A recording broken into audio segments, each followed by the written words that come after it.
let's get right into the dailies on this Good Friday. And we have joining us, as I said, Mr. Dayo Akintobi, a public affairs analyst. Good morning on a Good Friday, Mr. Akintobi. Good morning. Happy Good Friday to all Nigerians, to all Christian faithful all over the world. I shall talk about this dressing and the story behind it. But let's talk about the stories on the front page. We'll get to that. But, I mean, this is a good look for a Good Friday. Yes, it's a public holiday. We can take liberties today. So we start off with New Telegraph, Mr. Akintobi. New Telegraph leads with rising insecurity. Experience won't repeat itself. Tinubu vows of just killings. Visits 22 Angwa Rukuba attack victims in Juth. Promises justice, lasting peace. Orders surveillance cameras installation to track troublemakers as gunmen kill 3, injure 2 in fresh Plateau attacks. Of course, deploys over 850 troops to Plateau to tackle menace. So the president visited. I'm not sure a lot of people expected him to visit, right? But he said, you know what, I'm going to visit. I'm not going to Ogun State anymore. But seeing him hold that meeting at the airport was sort of maybe an anticlimax for some. Some said, well, look at the glass half full, at least is in Plateau State. But, you know, the promises made, we can talk about, you know, whether or not he visited, but perhaps more importantly is what would happen after this. So how much of confidence do you have, seeing that the president has visited, the things that he said? How much of confidence do you have in this?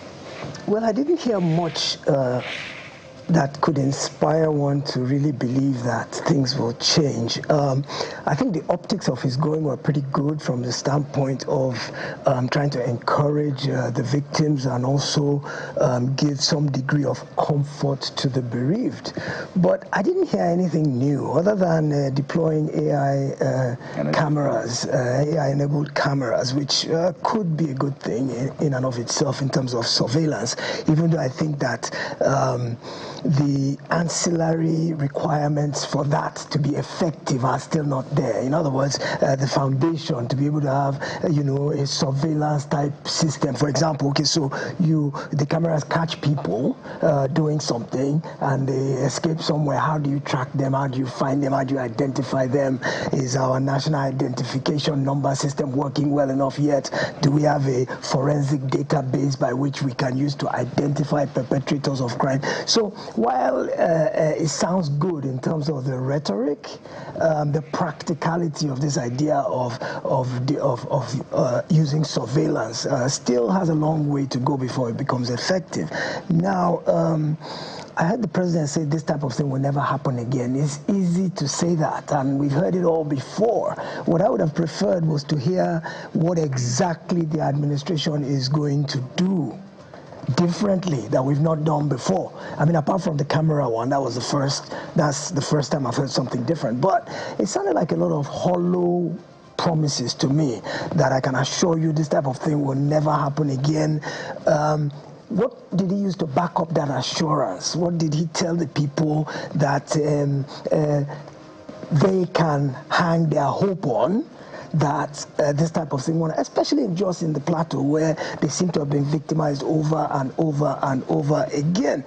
Plus the optics of his visit, you know, him stopping at the airport, not making the victims be brought to him, you know, he said he only had a few minutes to spend, talked about he couldn't give them money, all he could do was assure them that this kind of thing. I don't think he went far enough by way of emotional intelligence in terms of being able to assure the nation, not just the people in Jos.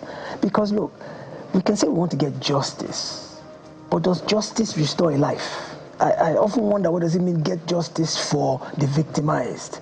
But justice does not restore you back to the point you were before you were victimized. So justice in and of itself is a dubious concept at the end of the day, because even if it mitigates your loss somewhat, it doesn't restore you wholly. So the only thing that the administration can really do that can restore all our losses is to curb this scourge through whatever means. I still get a sense. I mean, for example, okay, sure, the president postponed his visit to other places, but he didn't go far enough in terms of really showing a heartfelt pain that is going to galvanize true corrective measures to curb this thing once and for all. I haven't seen a sense of real shared determination on the side of the administration. There have been superficial moves, change the service chiefs here and there, change the Minister of Defense, but there's not been a wholesale, concerted, heartfelt effort to arrest this scourge.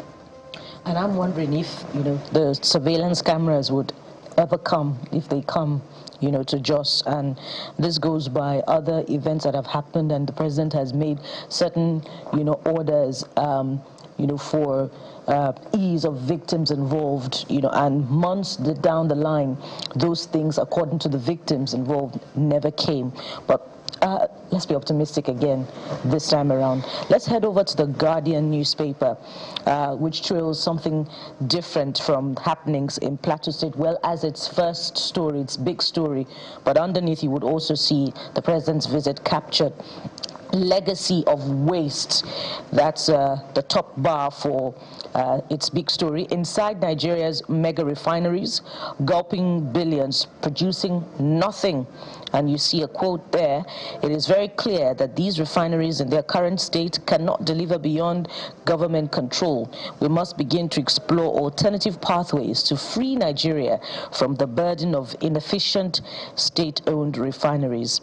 It's not ascribed, but of course we know that the new NNPCL GMD has also spoken to this, saying that they're no longer sustainable.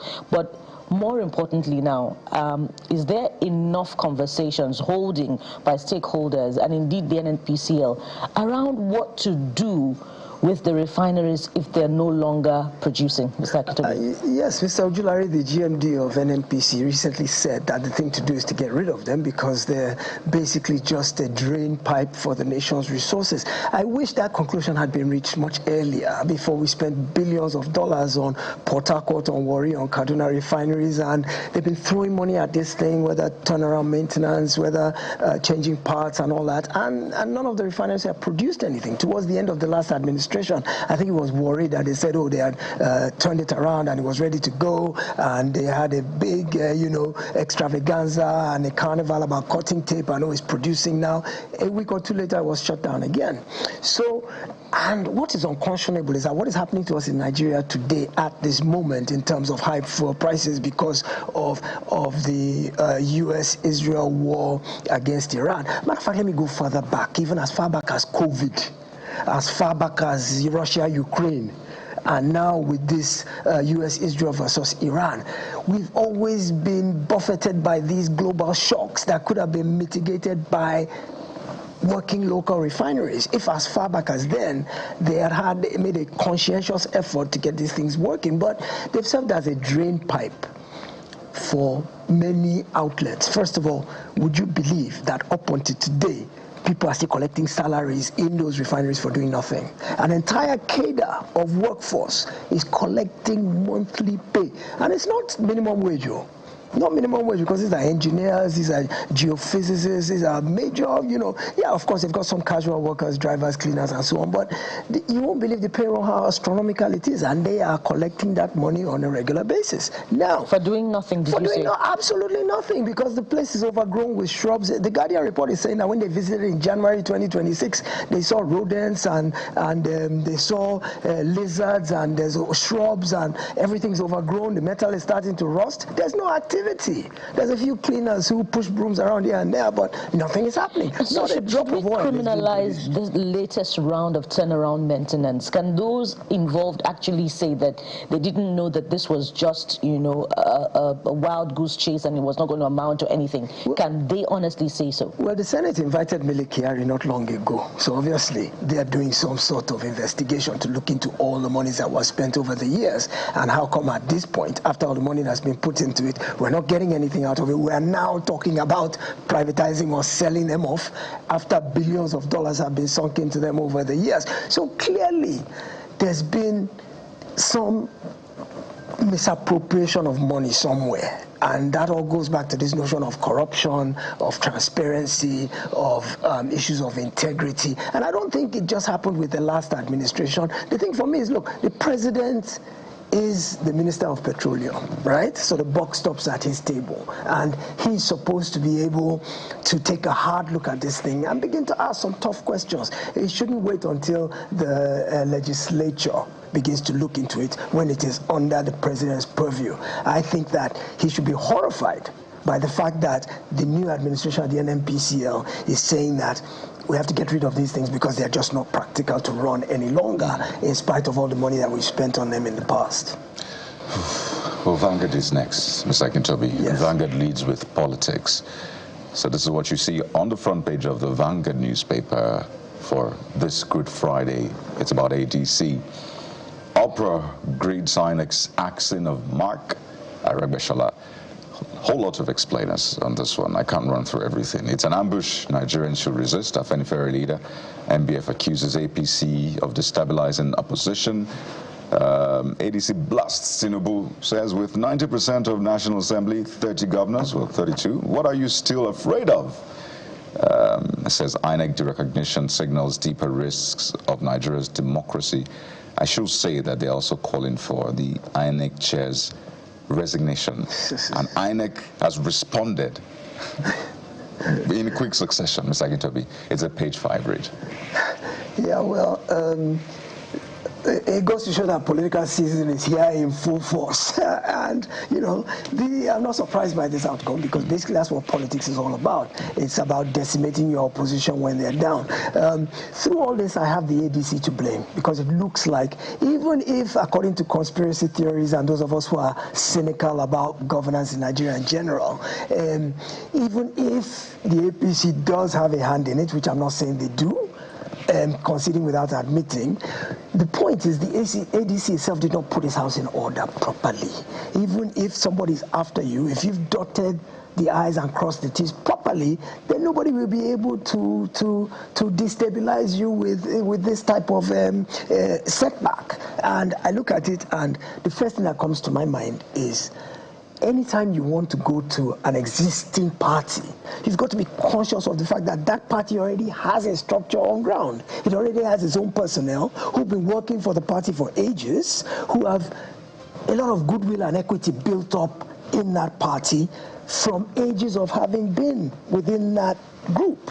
They probably were the founding members, they grew it. Look at the ADC. It had a presidential candidate in the 2023 elections. So how a group of carpetbaggers can just sashay in and assume they can just elbow out all those who had been there without sitting down with them to negotiate? The way it looks like is the David Mark and Rauf Aregbesola group talked only to the chairman of the ADC, the former chairman, a guy named Ralph Nwosu. And they came to a meeting of the minds with him.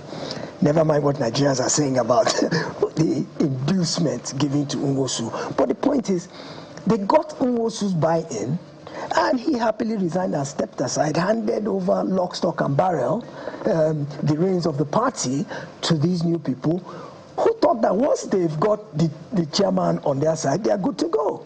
But they didn't really realize the fact that, look, there's members at the ward level, EXCO and regular members, at the local government level, at the state level, at the regional level, at the national level. And the presidential candidates, Dumebi Kachiko himself, yes, in 2023. Yes. And of course, Nafi Bala Gombe now, who's... Absolutely. They said they had a conversation with him, but perhaps... They didn't come to an agreement, clearly, because he now constitutes a faction by himself, according to INEC. Well, Mr. Nwosu has been speaking recently, and he said, look, this is curious that even Nafi Bala Gombe was at those meetings that they held with the new leadership. Yes. That even Nafi Bala Gombe was, very zealous to go marketing the new ADC to Nigerians in the north. And so he got a better, wonders how he got a better offer. Later, yeah. He got a better offer. So it's up to the new people to have countered the better offer, and it's all about the highest bidder. So Balak definitely got a better offer if he was part of the original discussions. What would have made him now all of a sudden renege on his agreement to flow with these new people? But he did renege to the point that he went to court to say that, look, once Ralph Nwosu resigned, I, as the deputy, our constitution says I should have become the acting. So it means he wasn't settled well enough by the new people. and he wasn't satisfied with whatever terms and conditions were offered to him. But it's really a mess, because now I'm really worried that the ADC, which seems to have been coming together to be the major opposition in light of what's happening with the PDP, it's looking like now they are emasculated, because if you look at the timeline, even though I heard their press conference, their World Press Conference yesterday, where they said, well, INEC monitoring our convention is not a constitutional requirement, so even if they don't monitor, we can still go ahead with our convention and our primaries. You know, they were trying to kind of, mitigate what is happening here, but I don't think they did a very good job, and I don't think it's realistic to believe that if INEC doesn't recognize your leadership, you have a snowball's chance in hell of even being on the ballot, let alone of even trying to win any election. So this is politics as usual. I've always believed that if you're in a position of power in politics, you take advantage of that, but that does not mean you do unethical things or you do illegal things. But if you're in a position of power, you deploy that power to the detriment of your opponents. So even if APC is having a hand in this, is seizing the moment to neutralize a potential opponent. Notice, can it be a coincidence that all this is happening after all of a sudden a mass exodus into the ADC from Kwankwaso, who was it before him? Obi. Well, no, I mean, Obi, Amechi, Atiku, Aregbesola have all been there. But this past week, there were a couple of major lawmakers. Yes. Lawmakers. Yes. 8 or 12. Yes, so it suddenly looks like who's suddenly afraid of the ADC? Why all of a sudden is it a coincidence that now that they're getting more and more robust, more active? You know, I heard that from the day Kwankwaso jumped ship, 40,000 new registrations in the ADC. So it's looking like the ADC is the party to fear in terms of an opposition. Then all of a sudden, this ruling comes down. As a famous adage says, the witch cried last night, the baby died this morning. Who does not know that it is the witch's cry of last night? Who's the witch? I'm not saying that. I'm not pointing fingers in any direction. But you know, Mr. Kintobi, INEC responded. Yes. And it's very interesting, the INEC we're seeing right now. It looks like INEC right now has some sort of bite. But wait to see if that bite will affect the ruling party, the party in power. But at least that bite is seeming to bite hard. And INEC released a statement yesterday, just moments after the ADC had their World Press Conference. And INEC was saying, well, first, forget about the chairman resigning. There's a constitutional process to that. And if he resigns based on what you want, that will be partisan in that sense. It will mean we're subjecting ourselves as an independent umpire to you guys, which will no more make us independent again. That's arguable. But the point I'm trying to make is this. So where does that leave the leaders in the ADC?